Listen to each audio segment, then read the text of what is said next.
Chapter 14 The First Miracle. Matilda sat down again at her desk. The Trunchbull seated herself behind the teacher's table. It was the first time she had sat down during the lesson.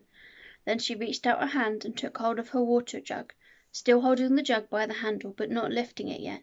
She said, "I've never been able to understand why small children are so disgusting. They are the bane of my life. They are like insects. They should be got rid of as early as possible. We get rid of flies with fly spray, and by hanging up fly paper. I have often thought of inventing a spray for getting rid of small children. How splendid it would be to walk into this classroom with a gigantic spray gun in my hands and start pumping it. Or better still, some huge strips of sticky paper. I would hang them all around the school, and you'd all get stuck to them, and that would be the end of it. Wouldn't that be a good idea, Miss Honey?" "If it's meant to be a joke, Headmistress, I don't think it's a very funny one," Miss Honey said, from the back of the class. "You wouldn't, would you, Miss Honey?" the Trunchbull said. "And it's not meant to be a joke. My idea of a perfect school, Miss Honey, is one that has no children in it at all. One of these days I shall start up a school like that. I think it will be very successful." "The woman's mad," Miss Honey was telling herself. "She's round the twist. She's the one who ought to be got rid of." The Trunchbull now lifted the large blue porcelain water jug and poured some water into her glass. And suddenly, with the water, out came the long, slimy newt, straight into the glass. Plop. The Trunchbull let out a yell and leapt off her chair as though a firecracker had gone off underneath her. And now the children also saw the long, thin, slimy, yellow-bellied lizard twisting and turning in the glass, and they squirmed and jumped about as well as shouting, "What is it? Oh, it's disgusting! It's a snake! It's a baby crocodile! It's an alligator!" "Look out, Miss Trunchbull!" cried Lavender. "I'll bet it bites!" The Trunchbull, this mighty female giant, stood there in her green breeches, quivering like a blancmange. She was especially furious that someone had succeeded in making her jump and yell like that, because she prided herself on her toughness. She stared at the creature twisting and wriggling in the glass. Curiously enough, she had never seen a newt before. Natural history was not her strong point. She hadn't the faintest idea what this thing was. It certainly looked extremely unpleasant. Slowly she sat down again in her chair. She looked at this moment more terrifying than ever. The fires of fury and hatred were smouldering in her small black eyes. "Matilda!" she barked. "Stand up!" "Who, me?" Matilda said. "What have I done?" "Stand up, you disgusting little cockroach!" "I haven't done anything, Miss Trunchbull. Honestly, I haven't. I've never seen that slimy thing before." "Stand up at once, you filthy little maggot!" Reluctantly, Matilda got to her feet. She was in the second row. Lavender was in the row behind her, feeling a bit guilty. She hadn't intended to get her friend into trouble. On the other hand, she was certainly not about to own up. "You're a vile, repulsive, repellent, malicious little brute," the Trunchbull was shouting. "You are not fit to be in this school. You ought to be behind bars. That's where you ought to be. I shall have you drummed out of this establishment in utter disgrace. I shall have the prefects chase you down the corridor and out of the front door with hockey sticks.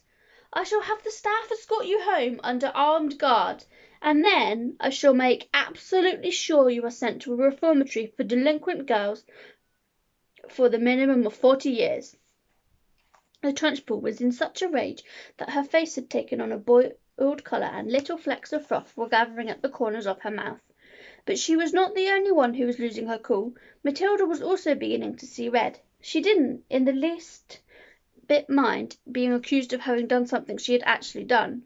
She could see the justice of that. It was, however, a totally new experience for her to be accused of a crime that she definitely had not committed. She had had absolutely nothing to do with that beastly creature in the glass. By golly, she thought, that rotten Trunchbull isn't going to pin this one on me.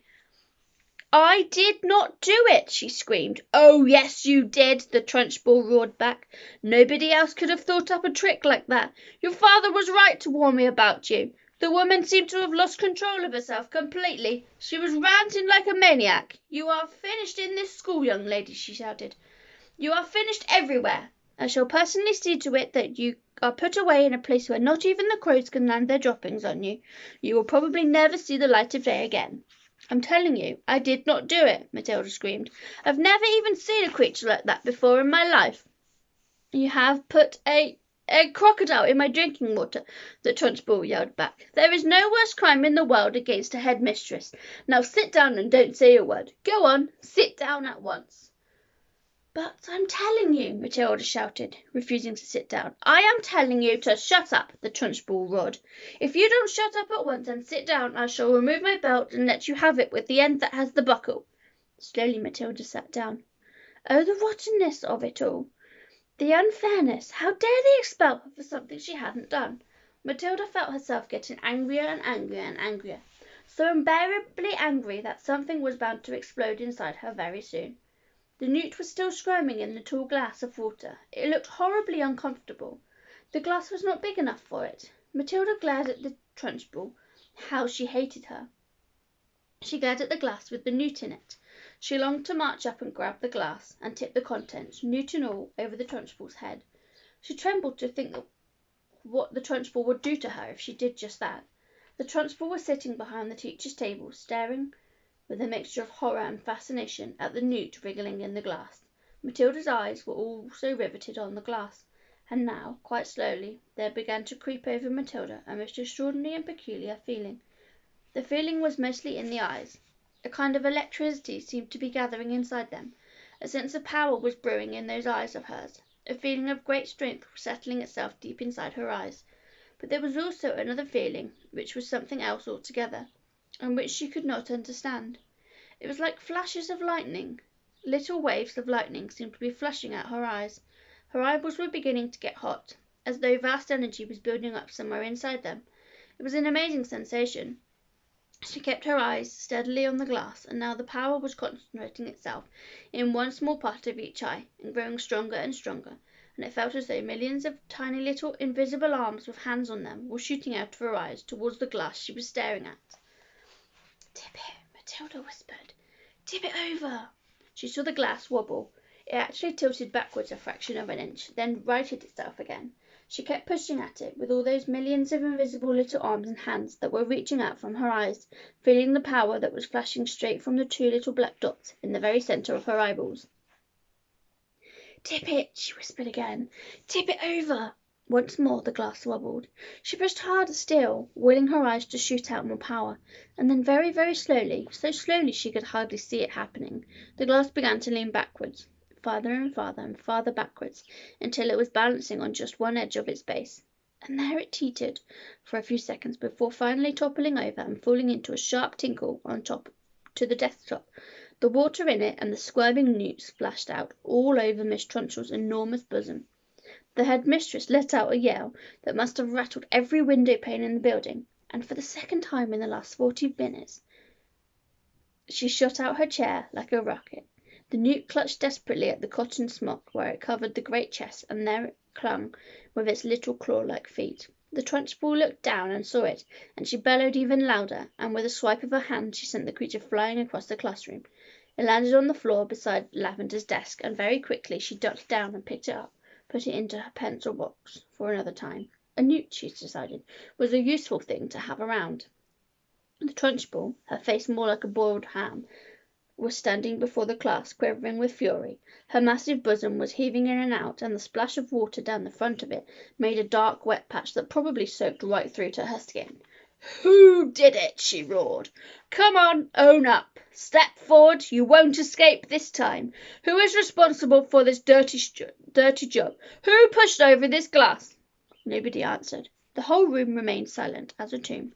"Matilda!" she roared. "It was you!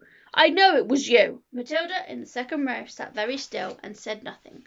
A strange feeling of serenity and confidence was sweeping over her, and all of a sudden she found that she was frightened by nobody in the world. With the power of her eyes alone, she had compelled a glass of water to tip and spill its contents over the horrible headmistress. And anybody who could do that could do anything. "Speak up, you clotted carbuncle!" roared the Trunchbull. "Admit that you did it." Matilda looked right back into the flashing eyes of this infuriated female giant, and said with total calmness, "I have not moved away from my desk, Miss Trunchbull, since the lesson began. I can say no more." Suddenly the entire class seemed to rise up against the headmistress. She didn't move, they cried out. Matilda didn't move. Nobody moved. You must have knocked it over yourself. I most certainly did not knock it over myself, roared the Trunchbull. How dare you suggest a thing like that? Speak up, Miss Honey. You must have seen everything. Who knocked over my glass? None of the children did, Miss Trunchbull, Miss Honey answered. I can vouch for it that nobody has moved from his or her desk all the time you've been here, except for Nigel, and he has not moved from his corner. Miss Trunchbull glared at Miss Honey. Miss Honey met her gaze without flinching. I am telling you the truth, headmistress, she said. You must have knocked it over without knowing it. That sort of thing is easy to do. I am fed up with you useless bunch of midgets, roared the Trunchbull. I refuse to waste any more of my precious time in here. And with that she marched out of the classroom, slamming the door behind her. In the stunned silence that followed, Miss Honey walked up to the front of the class and stood behind her table. Phew, she said. I think we've had enough school for one day, don't you? The class is dismissed. You may all go out into the playground and wait for your parents to come and take you home.